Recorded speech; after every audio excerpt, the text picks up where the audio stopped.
बच्चों good morning. आज हम लोग क्या करेंगे, संस्कृत ग्रामर का चैप्टर 3 स्टार्ट करेंगे जो हमारे सिलेबस में, हाफ टर्म के सिलेबस में।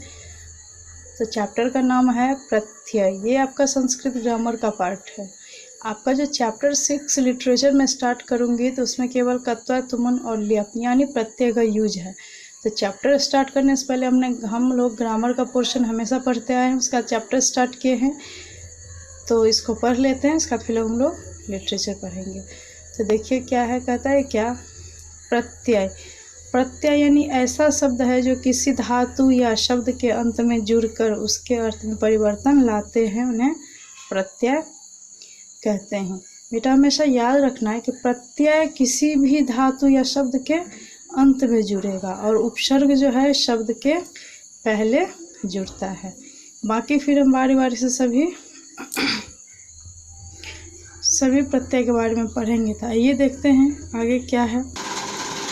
हम लोग क्या करेंगे, बारी बारी से सभी प्रत्यय के बारे में पढ़ेंगे। तो देखो बेटा, पहला है कत्वा यानी पहला। अब कह रहा है क्या, जब एक क्रिया को करने के पश्चात दूसरी क्रिया की जाए तो प्रथम क्रिया के साथ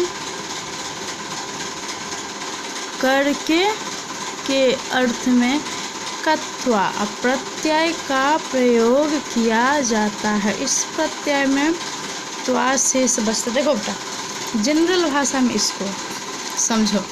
कहता है कि जब एक काम कंप्लीट हो जाता है, ठीक है, और दूसरे काम की शुरुआत होती है, तो जो मेरा पहला वाला काम हो गया होता है उसके लिए हम इस प्रत्यय का यूज करते हैं।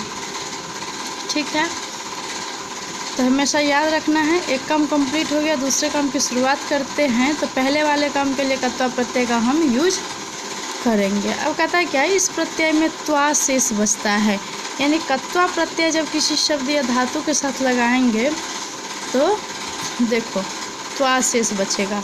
खाद धातु है, कत्वा प्रत्यय को जब इसके साथ लगाते हैं तो कत्वा में ब्रैकेट में दिया हुआ है कि इसका शेष बचता है त्वा। तो खाद जोड़ त्वा मिलकर के क्या बन गया बेटा, खादित्वा।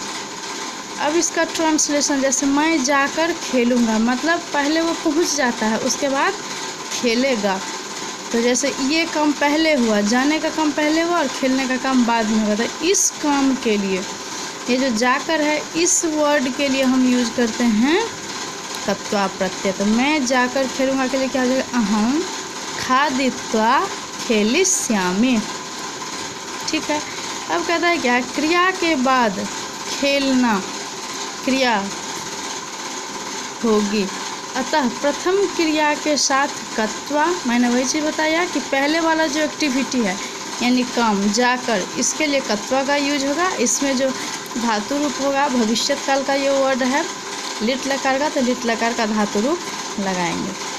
कहता है क्या, अब देखो बेटा कुछ क्वेश्चन है अभ्यास करने के लिए। तो क्या है अभ्यास करने के लिए, नम जोर कत्वा क्या बनेगा, पा जोर कत्वा, भ्रम जोर कत्वा, क्री जोर कत्वा, दृश्य जोर कत्वा, त्यज जोर कत्वा, स्मृ जोर कत्वा, लिख जोर कत्वा, श्रु जोर कत्वा, चल जोर कत्वा, नम जोर कत्वा, भू जोर कत्वा। उसका था दा जोर कत्वा, बद जोर कत्वा, नम जोर, कथ जोर कत्वा। तो ये हो गया आपका कत्वा प्रत्यय। तो आपको जो है बेटा इसको अपनी कॉपी में लिख लेना है। वैसे 7th के बच्चे को 6 वाला अगर पुराना कॉपी होगा तो वहाँ भी मैंने आपको प्रत्यय बताया था, वहाँ से भी अपनी कॉपी में उतार सकते हैं। पुराने वाली कॉपी से नई वाली कॉपी में कंसेप्ट उतार सकते हैं और पढ़ सकते हैं। इसके बाद है हमारा ल्यप प्रत्यय। ल्यप प्रत्यय का भी यूज उसी तरीके से होता है, लेकिन यहाँ पे एक कंडीशन है कि उपसर्ग युक्त शब्द के साथ यूज किया जाता है। कहता है इस प्रत्यय का प्रयोग भी करके के अर्थ में धातु के साथ किया जाता है। वहाँ भी था कि एक काम कंप्लीट हुआ, दूसरे काम की शुरुआत हुई तो हम लोग करते थे। यहाँ भी वही चीज़ है कि एक काम होने के बाद दूसरे काम के लिए ही यूज किया जाता है लेप प्रत्यय का। लेकिन यहाँ पे कंडीशन क्या है, जिस धातु से पहले उपसर्ग हो तो कत्वा के स्थान पर लेप का प्रयोग किया जाता है। ऐसा धातु जिससे पहले अगर उपसर्ग है तो वहाँ पे लेप प्रत्यय का यूज होगा, उपसर्ग नहीं है तो कत्वा प्रत्यय का यूज होगा। ठीक है।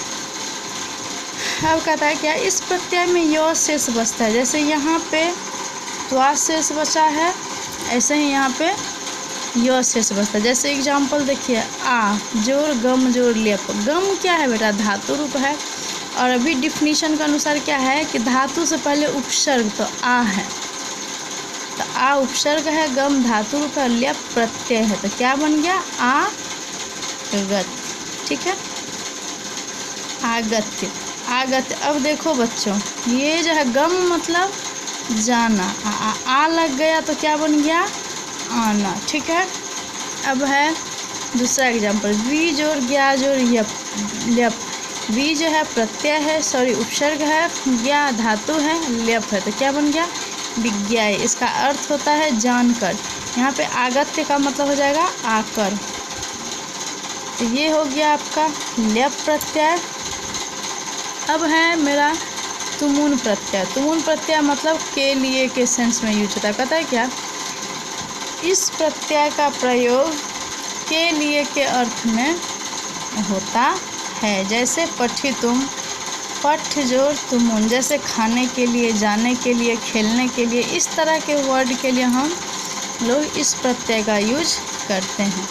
अब कहता है क्या कि इस प्रत्यय में तुम शेष रहता है, यानी इस प्रत्यय में क्या शेष रहता है, तुम। जैसे पठ जोर तुमुन, क्या शेष बचा, तुम, तो क्या बन गया, पठितुम। तो पठितुम मतलब क्या हो गया, पढ़ने के लिए। अब कुछ अभ्यास कार्यम है जो आप लोग को बनाना है।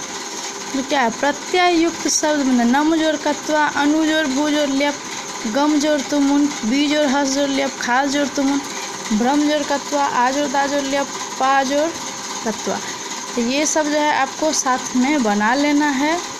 और क्लास 7 के बच्चे को ज़्यादा प्रॉब्लम नहीं होना चाहिए, क्योंकि आपको मैंने क्लास 6 में भी इस चीज़ को अच्छे से पढ़ाया है। और फिर इसका मैं कुछ ट्रांसलेशन भी करवाऊंगी बच्चों आप लोग को। तो आप लोग क्या करोगे, ट्रांसलेशन भी करोगे प्रत्यय का यूज करते हुए। तो that's all. Good day for all of you. Thank you. Safe रहिए, सुरक्षित रहिए, पढ़ाई कीजिए।